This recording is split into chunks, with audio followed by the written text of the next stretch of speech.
영화나 애니메이션 자체를 만드는 거를 프로덕션이라고 부르거든요. 그래서 영역을 이렇게 이제 3개 정도 나누면 가장 앞에를 뭐라고 부르냐면은 프리 프로덕션이라고 불러요. 그 다음에 중간을 메인 프로덕션이라고 부르고, 그 다음에 뒤쪽을 포스트 프로덕션이라고 부릅니다. 그래서 지금 앞에는 프리, 중간에는 메인, 뒤에는 포스트 붙는 게 프리가 앞에라는 뜻이거든요. 영상 같은 거 볼 때 프리뷰 영상, 예고편 같은 거 얘기할 때 프리뷰 영상이라고 얘기를 하잖아요. 거기에 프리가 붙는 거예요. 앞이라는 뜻입니다. 프리. 그 다음에 메인은 그냥 중간이고, 포스트는 영화 같은 거 가끔 포스트 아포칼립스라는 영화 같은 거 본 적 있죠? 온 세상이 멸망했다? 아포칼립스가 멸망이거든요. 그래서 포스트는 후라는 뜻입니다. 그래서 포스트 프로덕션이라고 불러요. 그래서 프리 프로덕션 단계에서 가장 먼저 하는 게 뭐냐면 바로 기획입니다. 기획. 시작 단계다 보니까 감독이랑 사장이 막 이렇게 회의를 하면서 어떤 스토리를 쓰지? 이런 거를 한번 만들어 볼까? 소설 뭐 재밌던데 그 소설 우리가 갖고 와가고 각색을 해서 뭐 작업을 할까? 감독은 모든 거를 총괄을 하게 돼요. 스토리는 어떻게 가고 비주얼은 어떻게 가고 전체적인 총괄을 하는 거는 감독입니다. 사장님은 뭐 하러 다니냐면 열심히 이제 투자를 받으러 다녀요. 영화 같은 거 시작할 때 보면 어떤 회사에서 뭐 투자했다 하면서 제일 처음에 막 회사 이름들 쭉쭉쭉 나오는 거 있죠. 영화를 만들려면 돈이 정말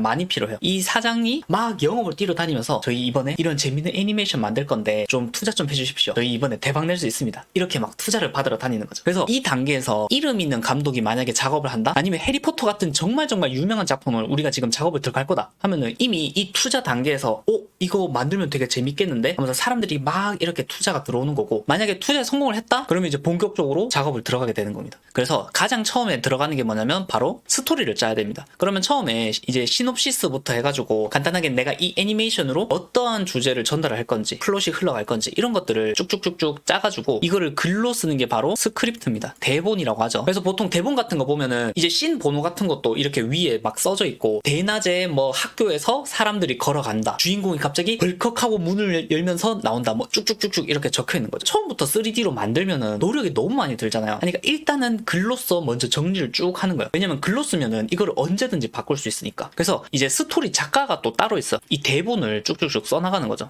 그리고 디자인도 같이 작업을 들어갑니다. 이런 풍경의 컨셉의 배경은 아바타처럼 약간 미래적으로 우리가 갈 거고, 디자인팀에서 컨셉 아트라고 하죠. 캐릭터도 막 구상을 해서 일단 2D로 먼저 그려요. 이제 컨셉 아트라고 이렇게 검색을 해보면 영화 같은 거 만들 때 컨셉 아트는 거의 무조건 들어가요. 어떠한 방향으로 작업을 해야 되는지 알 수가 없잖아요. 그거를 컨셉 아트로 그림을 다 그려가지고 이런 장면에 이런 색감의 컨셉 아트로 미리 한번 체크를 하고 가게 되는 거죠. 엘리멘탈 같은 거 낙서한 것들도 우리가 볼 수 있고 정말 재밌는 거 정말 많아요. 그래서 이렇게 막 만들다가 좋은 아이디어는 채택이 되는 거고, 이건 좀 별론 것 같은데 하면 그냥 버려지는 거, 이런 식으로 가는 거죠. 그래서 디자인팀에서는 캐릭터도 전부 다 디자인하고 배경도 전부 다 디자인하고 모든 거를 전부 다 그림으로 그려가지고 이걸 컨셉을 만들게 됩니다. 위쪽에서 스토리를 만들었잖아요. 그 스토리를 가지고 스토리보드라는 걸 만듭니다. 건축물을 짓는다든지 기계를 만들 때 도면을 가지고 전부 다 만들죠. 그거를 블루프린트라고 얘기를 하잖아요. 영상을 만드는 것도 도면이 있어야 돼요. 그래서 이 스토리보드의 상태에서 재미가 만약에 없잖아요. 그러면 실제로 그거를 애니메이션으로 만들어도 재미가 없게 나옵니다. 이 스토리보드만 그리는 스토리보드 작가도 따로 있어요. 그래서 스토리보드에는 동작들도 들어가 있고 카메라가 어떻게 움직이는지도 들어가 있는 경우가 많아요. 그래서 이 스토리보드가 완성이 되고 나면 릴이라는 걸로 만듭니다. 그냥 스토리보드 자체를 그림으로 보는 게 아니라 이거를 약간 영상화를 시켜가지고 쭉 이렇게 가게 만들어 둔 거예요. 그래서 여기서 스토리보드 릴이 나오게 되면 이 프리 프로덕션의 일은 끝나게 됩니다. 그러면 이제 스토리보드 릴을 가지고 메인 프로덕션으로 넘기게 돼요. 그래서 메인 프로덕션에서 가장 처음 하게 되는 일은 모델링부터 작업을 들어가게 됩니다. 근데 사실 이 모델링 같은 경우에는 스토리보드 릴이 나오기 전에 이미 디자인 컨셉 보고 어느 정도 만들고 있습니다. 그러면 모델링이 다 되고 나면은 애니메이터가 움직일 수 있게 뼈를 심는 일을 해야 되거든요. 그거를 리깅이라고 합니다. 뼈를 막 심어가지고 여기다가 뭐 컨트롤러도 달고 막 이렇게 커스텀을 해가지고 작업을 하게 돼요. 그러면 애니메이터가 작업을 하게 됩니다. 제가 속한 직군이 바로 애니메이터입니다. 움직임을 살아있게 작업을 하게 됩니다. 그래서 애니메이터는 참고로 카메라도 같이 작업을 하게 됩니다.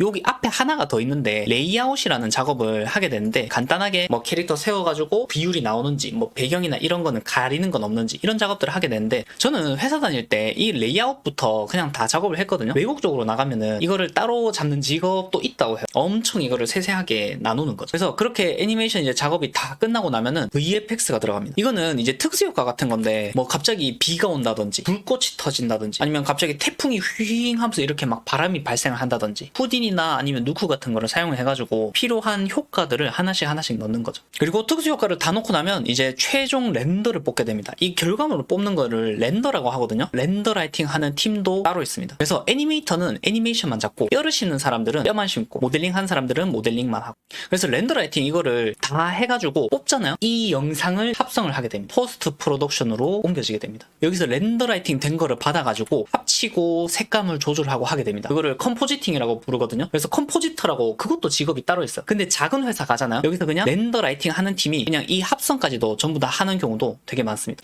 그래서 그냥 간단하게 렌더를 하면은 한 장으로 이거를 저장을 해서 쓸 수 있는데, 이거를 정말 전문적으로 하잖아요. 그러면 렌더된 이미지가 막 4장 5장 엄청 많이 디테일하게 쭉쭉쭉 나오게 돼요. 그럼 막 그림자 값도 따로 조절할 수 있고 메인 디퓨즈 값, 별의별 값들을 전부 다 따로 조절할 수 있습니다. 그래서 합성을 컴포지팅이라고 부르게 됩니다. 그래서 이 단계에서 컬러 그레이딩이라는 것도 있는데, 색감을 전체적으로 좀 맞춰주는 거, 그런 작업도 하게 돼요. 느와르 영화나 아니면 중세 영화라든가 그런 것들을 보게 되면 색감이 우리가 일반 카메라로 찍는 거랑 그 다음에 영화에서 나오는 그런 색감들이 좀 전체가 다르잖아요. 매트릭스 같은 거만 보더라도 전체적인 색감이 약간 초록빛깔을 좀 이렇게 띈다라는 느낌이 들잖아요. 편집으로 넘어가게 됩니다. 이게 느낌이 괜찮은지, 작업하다가 놓친 건 있는지, 또 스토리를 어떻게 바꿔야 되는지, 이런 것들을 전체적으로 보는 거죠. 편집도 편집팀이 따로 있을 수도 있고 아니면 그냥 합성팀에서 이걸 그냥 한꺼번에 하는 경우도 많습니다. 그래서 회사마다 다른 경우가 생각보다 정말 많아요. 편집까지 딱 했잖아요. 완성일까? No. 자, 여기서 뭐가 더 필요하냐면 영상은 나오거든요. 사운드가 없게 됩니다. 크게 3가지로 나누게 됩니다. 첫 번째는 바로 BGM입니다. 영화나 애니메이션 보면은 항상 그 분위기에 맞는 음악들이 막 흐르죠. 공포 영화에서는 막 뜬뜬뜬 하면서 막 그런 음악도 나오고, 그 다음에 또 있어요. 특수 사운드입니다. 이거는 뭐지? 문을 끼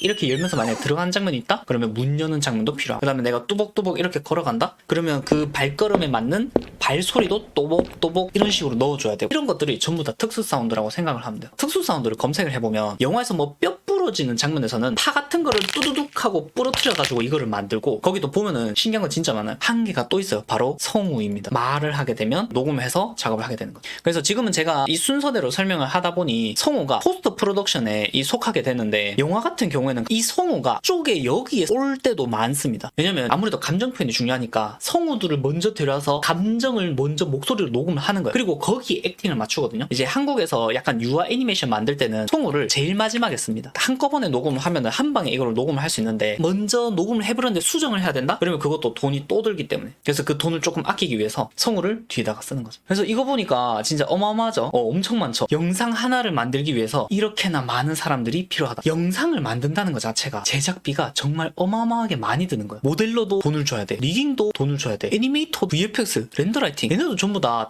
돈을 줘야 되는 거예요. 그럼 이 사람들 월급이 들어가겠죠. 돈이 정말 많이 든다. 그래서 우리도 단편 애니메이션을 만든다 하면은 이런 순서대로 이렇게 가면 돼요. 그래서 당연히 이거를 혼자 다 만들기에는 약간의 무리가 있긴 한데, 중간중간에 몇 가지 과정들은 빠지긴 하거든요. 그래도 이런 순서대로 작업이 들어가게 된다.